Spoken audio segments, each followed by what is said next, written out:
At Navigant, we see there are 6 major trends happening in the banking marketplace. And let me step through those one by one. The first of those is mobile.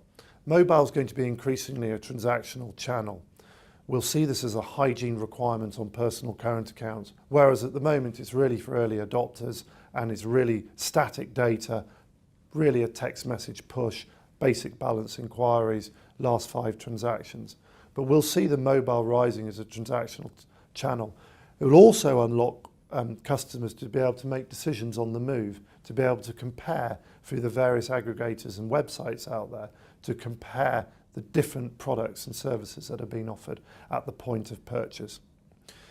The second is really the customer. The customer is going to be much more self-directed in the future. They're going to be informed, they're going to be able to research and make comparisons. They're going to be looking to tailor products, to build the product set that they require for their needs at the particular point of their financial life planning stage. Customers are going to be able to choose how, when, where, how often they interact with a customer, rather than the bank deciding when, where, and if that product will be granted to the customer. So the power is moving from the bank to the customer. Not so much do it for me or do it with me, but I'll do it myself more often than not. The third change we see is in the branches. Branches are here to stay, but they're going to change. Branches are going to be there as a service outlet, more of a retail shop for consumers to meet their financial services provider, to ask questions, to complete complex transactions, to engage, not necessarily face-to-face, but through iPads, tablets, smartphones, through the video conferencing capability that this technology allows. So branches will stay, but their role will change. It won't be a transactional centre, it won't be a sales centre. It'll be there to truly go and service the customer needs. Those organisations that will get it right will use technology to understand who they have in front of them, what their needs are, so they can package a solution for that consumer there and then. The fourth area we're seeing is transparency and simplicity of products. The transparency and the simplicity of products going forward will mean that organisations will really commoditise that product set. It'll be very hard for organisations to differentiate. Where organisations are going to have to differentiate is the way they present that product, how they service and deliver that product, and the capability they place into the hands of the consumer to manage that product going forwards. Differentiation on price, value and features is very much moving away. We'll see differentiation based on the service aspects and also the ability to be able to personalise product. We've seen this in the car industry, where the market has moved from you can only have a black Ford through to a proliferation of various models, and now you can build your own. You can tailor and build your own car, and you're prepared to pay a premium for that with the various service packages. We see that analogy coming into financial services over the next 5 years. The next area for us is social media.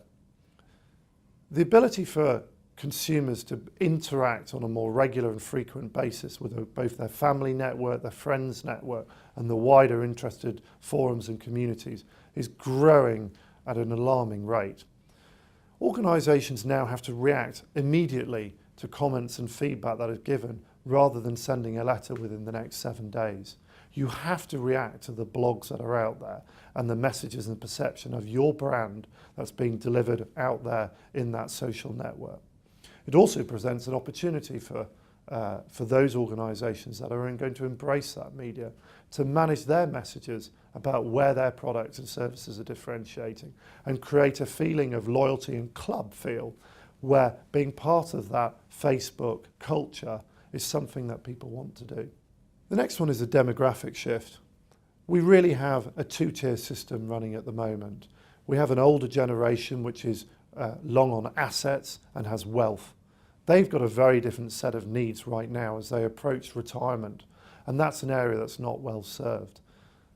There's also a younger generation coming up. It's not asset rich, but is income driven. And these people are going to need different financial services products. Who's going to create those and who's going to look after that generation?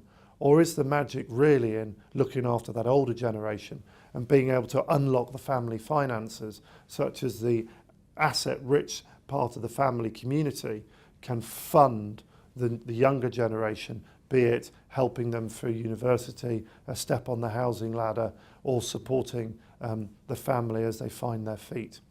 The final one is payments. There's been a lot of talk about the demise of cheques, and yes, we at Navigant think that the decline will continue until there's a decision taken to exit the cheque market completely. For the time being, that will continue to be a payment channel, but very much a minority one.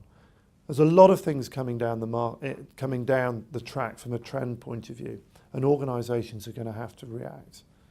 But we at Navigant think that the banks and the regulators and the government can only do so much. The pace of change in the UK banking market will be driven by the consumer.